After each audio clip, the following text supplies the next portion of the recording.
Magandang gabi, Oriental Mindoro. Ika-6 sa buwan ng Setyembre, taong 2012.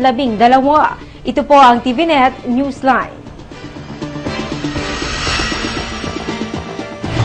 At sa ulo ng ating mga balita. Collection goal ng BIR Calapan tumaas ng 10%. Tax mapping ang arangkada na sa lungsod ng Calapan ngayong Setyembre. Mga mag-aaral ng Baco Vocational and Technical School, unti-unting nakikilala sa paggawa ng mga magagandang klase ng doormat. At pagpapanatili ng kaayusan at kalinisan sa eskwelahan, tinututukan ng pamunuan ng Adriatico Memorial School.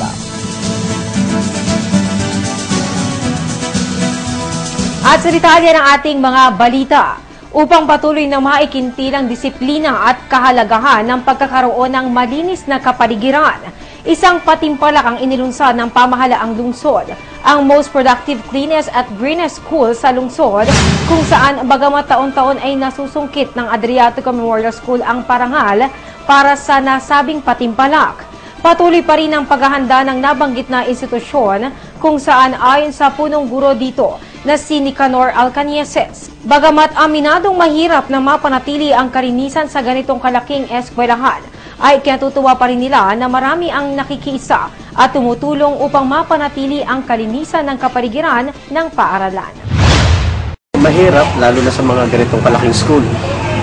Maraming susunod pero meron din gawan.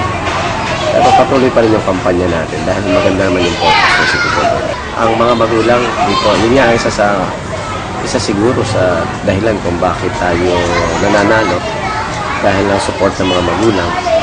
Pag tayo ay may programa na linis paaralan, andyan agad sila. Pag sabi na pag tayo ay magdadala ng mga halaman, ang mga bata at pananim, ay sumusuporta agad sila. Sa kabila ng maya kaakibat na premyo, ang mahalaga ayon pa sa punong guro ay sa murang kaisipan ng mga kabataan ay makikita na ang pagpapahalaga sa kapaligiran at pagmamahal sa inang kalikasan. Ang aming hinahangad ay ma-internalize talaga ng mga bata. At ako'y natutuwa, may mga classroom ako na napapasukan pag ako'y nag-o-observe. Nakitang-kita ko kung paano nagtatapon ng ayos yung mga bata. Yung iba't iba yung segregation ng kaya nga lang, sabi ko, hindi naman talaga agad natin magka-perfect yan dahil unang-una napakalaking school dito, mahigit na 3,000 bata yung ating tuturuan. Pero gradually, natututo naman ang mga bata. Samantalang matatandaan na ilang kaso ng dengue ang naitala sa naturang institusyon, kung saan ayon pa kay AMS Principal Alcanieses, bagamat sinasabihan niyang posibleng hindi sa eskwelahan nakuha ng mga mag-aaral ang nasabing sakit. Bumaba na niya ang nire-report sa kanila na nagkakasakit ng dengue. Ganun pa man, patuloy naman ang kanilang paglilinis sa buong kapaligiran at sa mga silid-aralan upang maiwasan ito.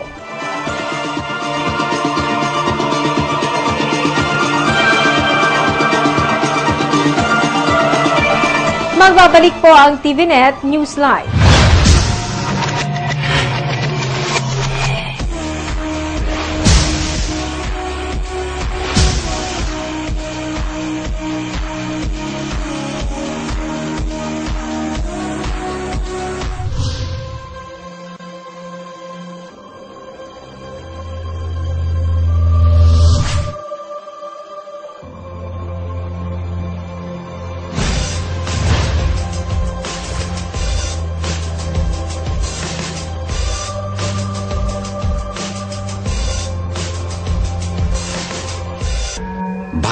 Kasi kumabit. Alam mong di tama yan, di ba? Huwag ka nang gumamit ng pag-aari ng iba. Nakakaperwisyo ka sa mga legal na cable. Lumalabo ang signal nila. Mahiya ka naman, hoy. Illegal na cable mo, putulin na. Ano, gusto mo bang umabot pa sa kulungan? Umiwas ka na sa gulo at skandalo. Huwag maging kabit. Magpakabit ng tama ngayon. Supported by PCT. Sa sapat na kaalaman at kasanayan, may dagdag na kabuhayan. Ito ang pinatunayan ng mga mag-aaral ng Baco Vocational and Technical School, kung saan matapos na sumailalim sa ilang araw na pagsasanay, kasalukuyan ng kumikita ang mga ito sa paggawa ng mga magagandang klase ng doormat at potholder. Sa pagtulungan ng pamahalaang lalawigan sa pamamagitan ng Technology and Livelihood Development Center na pinamumunuan ni TLDC Manager Avelino Tejada, PAT Foundation at ng BFTS, nagbunga ng maganda ang pagsasanay na ibinigay nila sa mga nasabing estudyante, kung saan kumikita na ang mga ito sa kanilang mga ginagawang basahan. Ayon kay BFTS Administrator Cecilia Zulueta, kapaki-pakinabang ang proyekto at mas magaganda na ang kanilang mga produkto dahil sa kanilang mga ginagawang inobasyon. Napakaganda ng resulta dahil ito yung una nilang produkto. Ito yung ginawa through TLDC. So makikita ninyo ngayon yung other product namin dahil may innovation na kaming ginawa. Samantala, ayon naman kay PAT Foundation Field Coordinator Carlos Valino Jr., nakipag-ugnayan sila sa pamahalaang lalawigan para sa naturang proyekto na mabilis namang naisakatuparan. Kita ng pag-ugnayan namin na SICAD dito sa school, nagkaroon ng parang kasunduan na ang maging beneficiary ng program ay yung mga kabataan. So doon nagsimula, nag-request kami sa TLBC ng isang training na mabilis naman aksyonan. Tapos ang resulta niya, ito na parang kahit paano yung mga bata kumikita ng kahit kaunti. At the same time, parang yung panahon nila ay mas productive. Nagkakahalaga ng 50 pesos para sa doormat at 10 piso naman para sa potholder. Ang mga produkto ng mga mag-aaral ng BFTS ay makikitang matibay at kumpara sa karaniwang doormat, ay higit itong malaki at maganda ang pagkakayari. Ilang tanggapan rin gaya ng mga paaralan sa naturang bayan ang kanilang nagiging katuwang sa proyekto sa pamamagitan ng pagbigay ng mga lumang damit, ngunit namimili rin sila ng mga used clothes sa halagang 5 piso kada piraso. Dahil naman sa malaking tulong sa mga mag-aaral kung saan nagkakaroon sila ng dagdag na kita at higit na kapaki-pakinabang na libangan. Labis ang pasalamat ng mga ito sa pamahalaang lalawigan at sa PAT Foundation sa paglulunsad ng nabanggit na programa.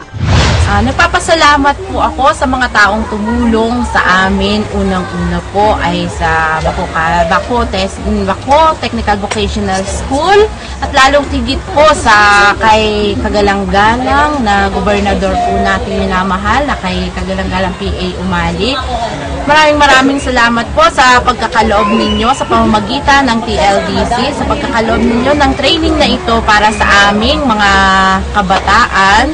Kahit ako may asawa na, pumasok ako dito bilang kabataan, pagkakaloob ninyo dahil napakalaking tulong po nito.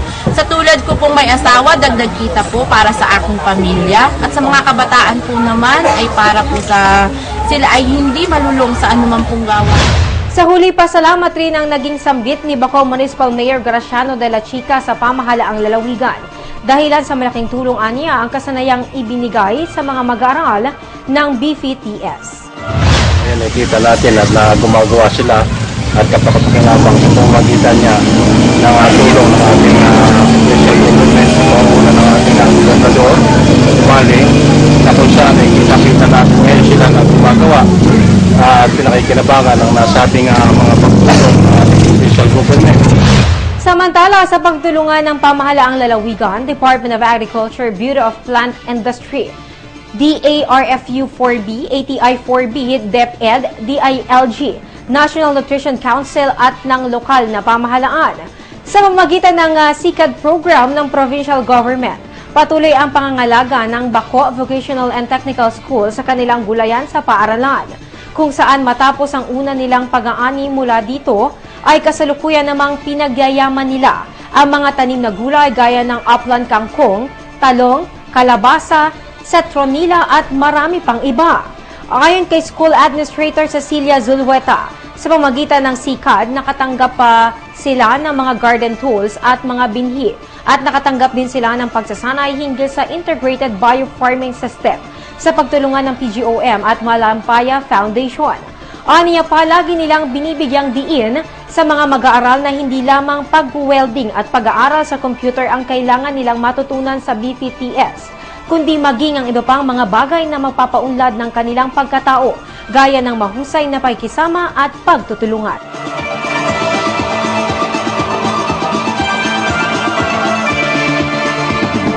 Yan pang mga balita, makalipas po lamang ang ilang paalala.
Sa pagpapatuloy ng ating mga balita, dahil sa magandang pakikipag-ugnayan sa mga mambubuwi sa lalawigan, muli na namang tumaas ng tinatayang 10% ang collection goal ng Bureau of Internal Revenue No. 63 para sa buwan ng Agosto, kung saan ayon kina Revenue District Officer Salvador Lasala at Assistant Revenue District Officer Benjamin Cruz, ikinatutuwa nila ang pagtugon ng mga taxpayer sa probinsya dahil sa magandang performance ng kanilang collection sa loob ng sunod-sunod na 5 buwan ngayong taon. At sa kauna-unahang pagkakataon aniya ay nakapagtala sila ng pagtataas ng koleksyon sa buwan ng Agosto na tinagurian umanong Ghost Month. Malugod ko pong ibinabalita sa mga mambubuwis dito sa Oriental Mindoro na ang BIR po sa ikalimang pagkakataon sa taon na ito. 5 sunod-sunod na pagkakataon. Kami po ay naka-exceed ng aming goal by almost 10%. Despite na in-adjust nila ng 2 ulit ang aming goal, in-adjust pataas, we were able to exceed our goal by 10%.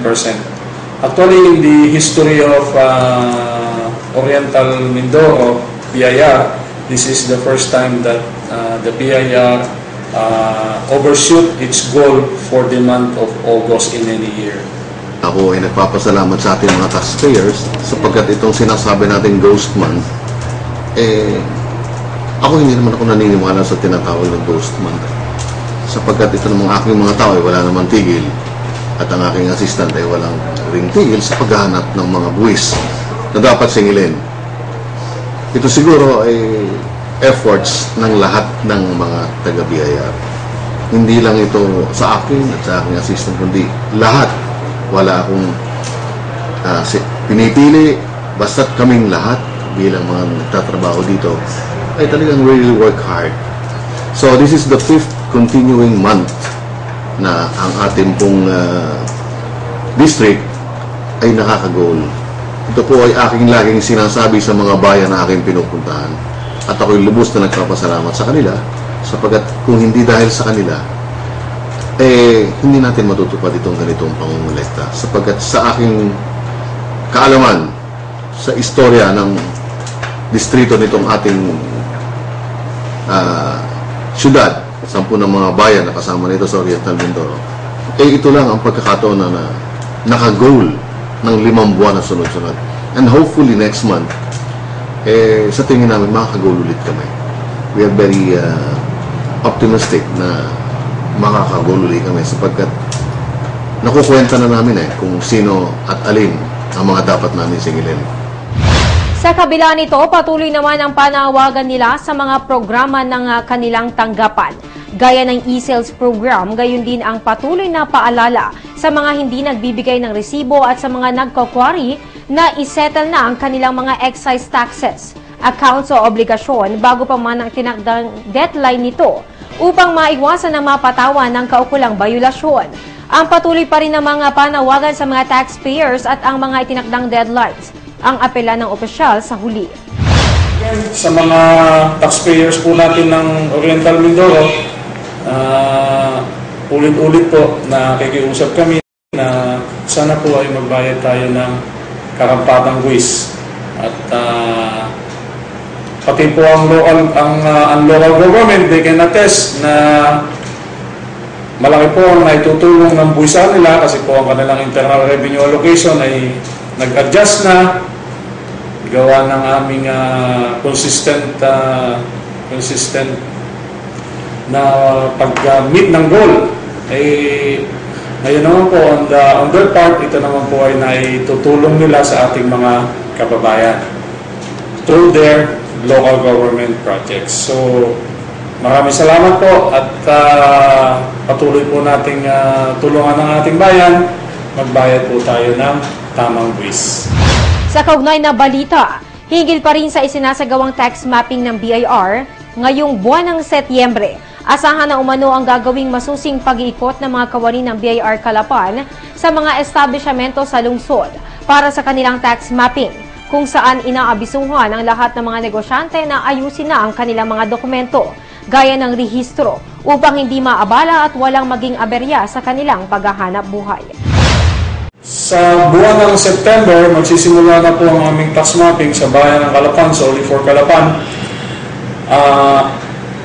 Tax mapping po ay isang proseso sa BIR wherein we, during an ocular inspection or spot inspection, we try to determine kung yung compliance po ng ating mga business establishment ay maayos. So, we require basic items, registration, books of accounts, invoicing, saka po yung, tawag dito, yung ilang compliance sila sa cash register. So, those which are typically visible within the area. Kaya po, yung mga hindi pa rehistrado na establishmento, lalong-lalo na, sila po ay aming tinatawagan na sana po ay huwag na sila abutin ng tax mapping, kundi voluntarily sila po ay magparehistro na dito sa ating ahensya.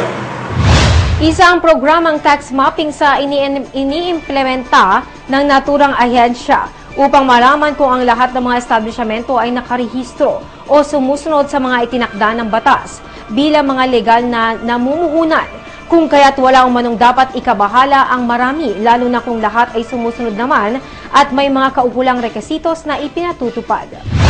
Sa ngayon po, ang aming po tinatawag na tax mapping, ito po ay pagbibigay lang ng pagkakataon dito sa ating mga kababayan sa Calapan. Wala po tayong dapat ikatakot, lalo na po kung tayo ay rehistrado. Sapagkat kung tayo po ay rehistrado, bago po natin makuha yung ating Certificate of Registration, tayo po ay nagkakaroon ng leksyon ng kung ano ang dapat gawin, ano ang dapat ilagay sa ating mga tindahan. Yan po ay siguradong nalalaman nyo. At kung yan po lahat na yan ay nakalagay sa ating tindahan, palagay ko po magiging smooth selling po ang aming po pagta-tax mapping kami po lang ay naghahanap ng mga establishmento na sa aming palagay ay dapat magparehistro at dapat magbayad. Ngayon, kung kayo po naman naglalatag lang ng isang banig dyan sa tabi ng palengke, huwag kayong matakot, hindi po siguro kayo masasakot nito. Ang amin po lang sinasabi ay yung mga establishmento na dapat magrehistro. Yun po ang unang-una. Pangalawa, basta sundin po yung sinasabi na may kaya nga sa pagkakataong ito, sinasabi ko dito sa ating kaibigan sa TVNet, na pwede nilang i-announce at wala kayong dapat ikatakot. Kaya nga pina-announce ko na ito para mapaghandaan nyo. Kung kayo po ay mayroong kulang sa mga kinakailangan, pumunta po kayo sa aming tanggapan. Wala po itong bayad. Kung nawawala po ang inyong COR, nawawala po ang inyong mga resibo, nawawala po ang inyong pinagbayaran, nawawala po yung libro, yan po pumunta lang po kayo rito bago mag-tax mapping at tutulungan namin kayo. Wag po yung matatakot kayo. Yan po mga bagay na yan, basta pumunta lang po kayo dito, ay lagi po kaming handa. Ayan po ang aming tungkulin na tulungan kayo. Hindi naman po kami nandito para lang maningin ng okay, yung tinatawag natin, i-penalize kayo. Yun po yung masakit din sa amin. Sapagkat alam naman natin ang paghahanap buhay, hindi naman ganun kalaki. Subalit ang batas ay dapat ipatupad, na kahit po ito'y malaki, ay dapat po namin ikato. Pero kung kayo po'y sumusunod, palagay ko wala pa kayong dapat ikatakot. Iyan pa mga balita sa pagbalik po lamang ng TVNet Newsline. Future of energy saving.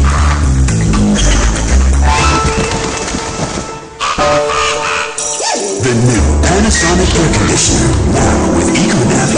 It monitors activity and directs airflow to only where it's needed to reduce waste. It also adjusts to changing conditions to save even more. It just takes one touch to change the future. Panasonic lets you enjoy the life that you deserve. Live easily, comfortably, and in style. Panasonic understands you, your lifestyle, and your environment as it innovates to give you all that you want and all that you need.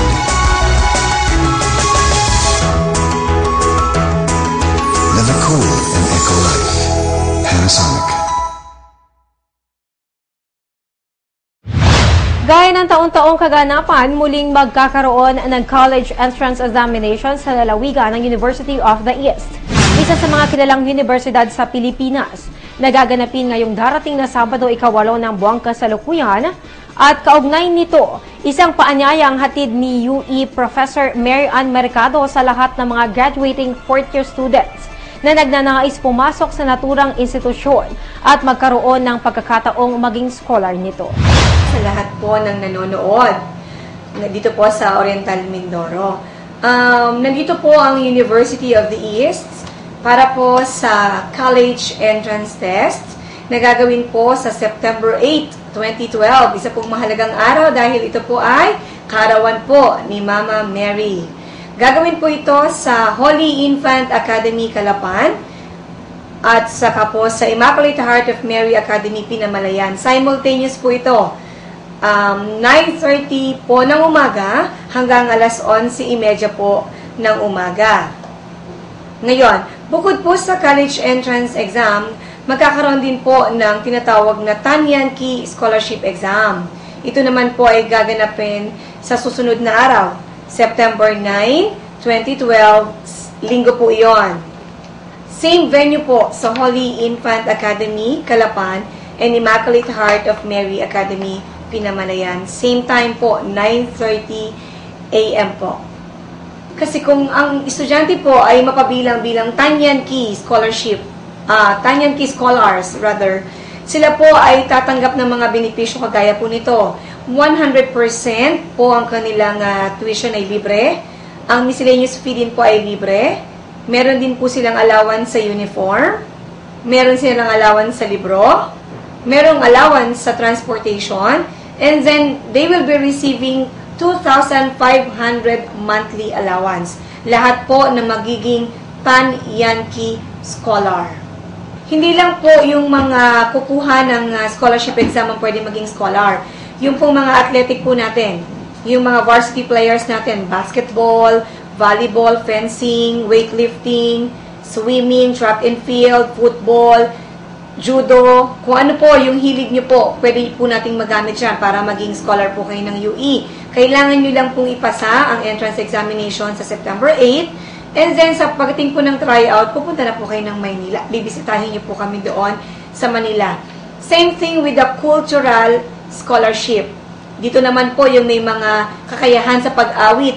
So kung kumakanta, sumasayaw, umaarte, marunong tumugtog ng mga musical instruments, yung mga magagaling magsulat, pwede po namin kayong tulungan para po kayo ay makapasok po sa University of the East ng libre.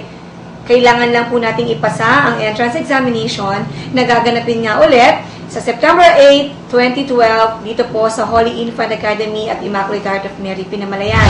Maliban sa kinakailangang kabilang graduating class na may 45 estudyante pataas, ilang mga requirements ang inilakad ni Professor Mercado sa mga magtutungo sa mga examination venues, kung saan dito rin makakakuha ng application form bago o sa mismong araw ng exam. Yung mga currently enrolled na fourth-year students ngayon, public and private school, sila po yung inaanyayahan po namin na mag-take ng entrance exam. Ngayon, base po dun sa magiging resulta ng kanilang exam, sa darating po na Sabado, doon po namin kukuhanin ang mga estudyante naman na mag-e-exam sa darating na linggo. Depende po yon sa magiging resulta ng kanilang exam. I-announce ko rin po yung mga requirements na kailangan po nilang dalhin pag sila po ay pupunta po sa testing centers. Kailangan po nilang magdala ng lapis, lagyan po nila ng pambura kasi para po ma-erase kung mali po yung kanilang unang sinagot. 2 piraso pong 2x2 picture, at meron po kaming konting fee na hihingin sa inyo amounting to 350 pesos. Meron po kaming mga application forms na iniwanan po sa testing center. So, kumuha lang po sila.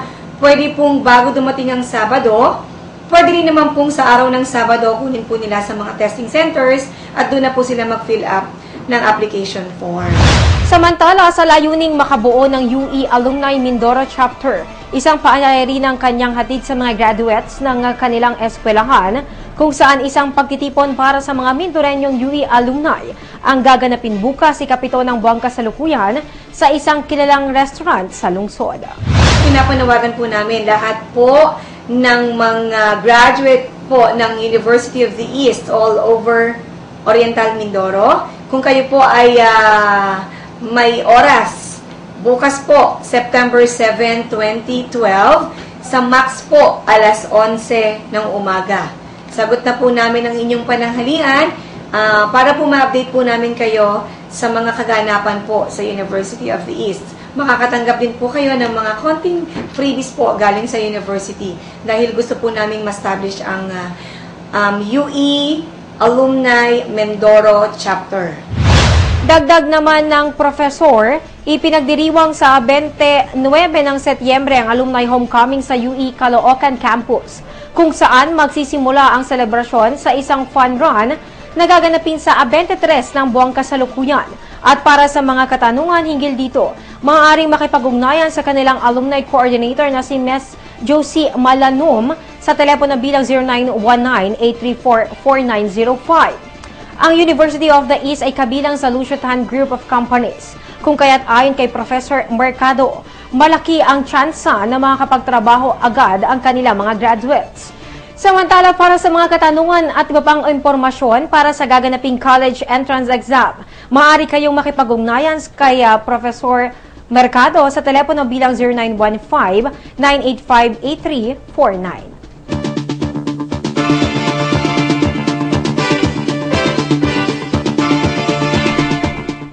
Samantala, ipinapaabot po namin ang taos-pusong pakikiramay sa pamilya ng aming Newsline City Talk host na si Miss Jake Viray sa pagpanaw ng kanyang ama na si Ginoong Dionisio Viray. Pumanaw po si Ginoong Viray madaling araw kanina, ika-6 ng buwang kasalukuyan at nakahimlay po ang kanyang labi sa kanilang tahanan sa Barangay Camilmil, lungsod ng Calapan. At yan po ang kabuuan ng mga balitang nakalap ng Newsline staff and crew para sa araw na ito. Para po sa inyong comments o suggestions, mga balita at impormasyon na nais niyong iparating sa aming programa, tumawag po lamang sa TVNet hotline sa numero bilang 043-288-4240. Maaari ring mag-log on sa www.tamaravision.net, ang official website ng Tamaravision Network Incorporated. Ito po ang TVNet Newsline, katotohanan at serbisyo hatid sa mga Mindoreño. Ako po si Irish Villa Valiada na nag-iiwan sa inyo ng isang mapayapa at magandang gabi. Maraming pong salamat sa inyong walang sawang pagsubaybay.